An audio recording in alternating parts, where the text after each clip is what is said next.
नमस्कार. मराठा उद्योजकांना एकत्र आणून त्यांना मोठं व्यासपीठ देण्यासाठी MEA अर्थात मराठा एंटरप्रेन्योर असोसिएशन नेहमीच काम करत असतं. याही वर्षी MEA एक असा एक्स्पो आयोजित करत आहे ज्यामुळे प्रत्येक मराठा व्यावसायिकाला जागतिक ओळख मिळेल. अर्थातच MEA इंटरनॅशनल बिझनेस एक्स्पो. आणि या एक्स्पोचा अभिमानास्पद भाग म्हणजे आज आपल्यासोबत उपस्थित आहेत Mac Universal Infratech India private लिमिटेडचे सर्वेसर्वा माननीय श्री जयेश चौधरी साहेब. नमस्कार साहेब. नमस्कार. स्वागत आहे आज तुमचं. खरं तर मॅक युनिव्हर्सल हा तुमचा बिझनेस आहे, तर कशी सुरुवात झाली तुमच्या या बिझनेसच्या प्रवासाची आणि काय आहे नेमकं Mac Universal? Mac Universal Infratech India Private Limited ही आपली फर्म आहे. आम्ही इंडस्ट्रीयल कन्स्ट्रक्शन मध्ये आहे. प्री इंजिनिअरिंग बिल्डिंग हा आमचा प्रोडक्ट आहे. त्याच्यामध्ये आम्ही इंडस्ट्रीयल शेड्स, वेअरहाऊस आणि शोरूम्स याचं निर्माण करतो. आणि आपण 2019 मध्ये मॅक युनिव्हर्सलची सुरुवात केली होती. 5 ते 6 वर्षाचा आमचा कंपनीचा एक्सपिरियन्स आहे. आणि या इंडस्ट्रीमध्ये गेले 10 ते 12 वर्षापासून मी आणि माझे पार्टनर्स असे आम्ही एक्सपिरियन्स आहे. आणि आपलं हे काम कुठे कुठे चालतं, महाराष्ट्र आणि कुठे कुठे असतं? मॅक युनिव्हर्सलचं आमचं गुजरातमध्ये ही एक फॅब्रिकेशन युनिट आहे आणि एक पुण्यामध्ये आहे. तर आम्ही गुजरात आणि महाराष्ट्र अशा 2 स्टेटमध्ये आम्ही काम करतो. ओके. आणि खरं तर ही इंडस्ट्री किंवा हे क्षेत्र थोडं वेगळं आहे, कारण जेव्हा एखादा व्यावसायिक काहीतरी बिझनेस करायचं म्हणतो त्याला तेच पारंपरिक टिपिकल गोष्टी असतात, तर त्यामध्ये आपण जातो. पण इन्फ्राटेक किंवा ह्या सगळ्या ज्या गोष्टी आहेत त्या टेक्निकल आणि वेगळ्या आहेत, तर कसं काय वाटलं की आपण सुद्धा ह्याच क्षेत्रात यावं? ऍक्च्युली याची सुरुवात तशी माझ्या घरापासून झाली. अच्छा. माझे काका या इंडस्ट्रीमध्ये असल्यामुळे ते कलर कोटिंग इंडस्ट्रीमध्ये होते. त्याच्यातून मला इन्स्पिरेशन मिळून मी इंडस्ट्रीयल शेड्स आणि वेअरहाऊस कन्स्ट्रक्शन करावं असं मला आवड निर्माण झाली आणि मी या इंडस्ट्रीमध्ये आलो. ओके.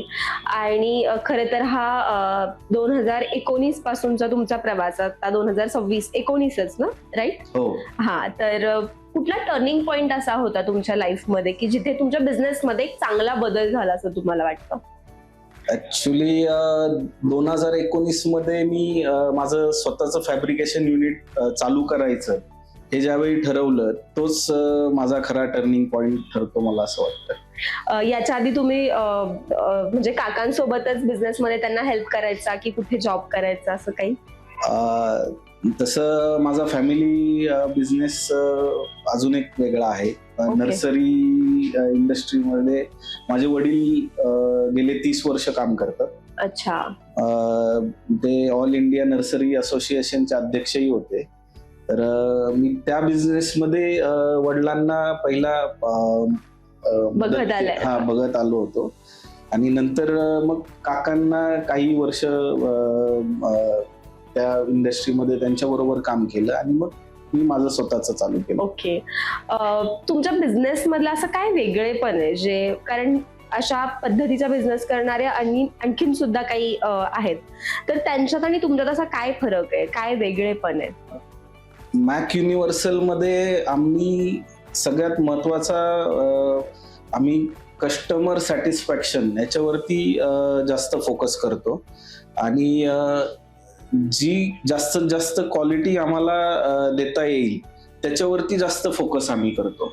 अच्छा. तर हे वेगळे पण मला जाणवतं कंपनीमध्ये. आणि MEAच्या एक्स्पो मध्ये सुद्धा भाग घेतलाय तुम्ही, तर MEA सोबत कधीपासून आहात आणि कसा आहे MEA सोबतचा एक्सपिरियन्स?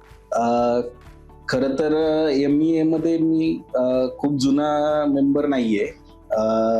गेल्या 6 महिन्यापूर्वी मला माझे मित्र आहेत पृथ्वीराज गायकवाड, तर त्यांनी MEA बद्दल मला सांगितलं होतं, इंट्रोडक्शन दिलं. तर मला ती कन्सेप्ट एवढी आवडली तर मी लगेचच त्याचं मेंबरशिप घेतली. आणि त्याच्यानंतर मला वाटतं 2 दिवसात मला एक्झिबिशन बद्दल कळालं. तर मी तो डिसिजनही लगेच त्यांना तिथेच देऊन टाकला की मला स्टॉलही घ्यायचं आहे. सर, MEAच्या इंटरनॅशनल बिझनेस एक्सपोची अशी कुठली इम्प्रेसिव्ह गोष्ट तुम्हाला वाटते? MEA इंटरनॅशनल बिझनेस एक्सपो आहे आणि त्याचं जे डिझाईन आहे ते खूप इंटरनॅशनल लेवलनी त्याच्यावरती काम केलेलं आहे. 500+ त्याच्यामध्ये स्टॉल्स आहेत आणि मराठा समाजातील 500 कंपनीज तिथे येणार आहे आणि त्यांच्याबरोबर नेटवर्किंग होणार आहे.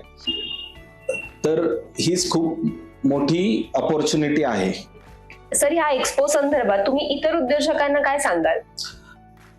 MEA इंटरनॅशनल बिझनेस एक्सपो बद्दल मी असं सांगेल, सर्वांनी जास्तीत जास्त स्टॉल्स व्हिजिट करावेत आणि ज्यांनी कोणी स्टॉल बुक नसेल केला त्यांनी लवकरात लवकर स्टॉल बुक करावा आणि Mac Universal Infratech India Private लिमिटेडचा स्टॉल नंबर आहे B2 आणि B3. तर सर्वांनी त्याला व्हिजिट करावं. धन्यवाद.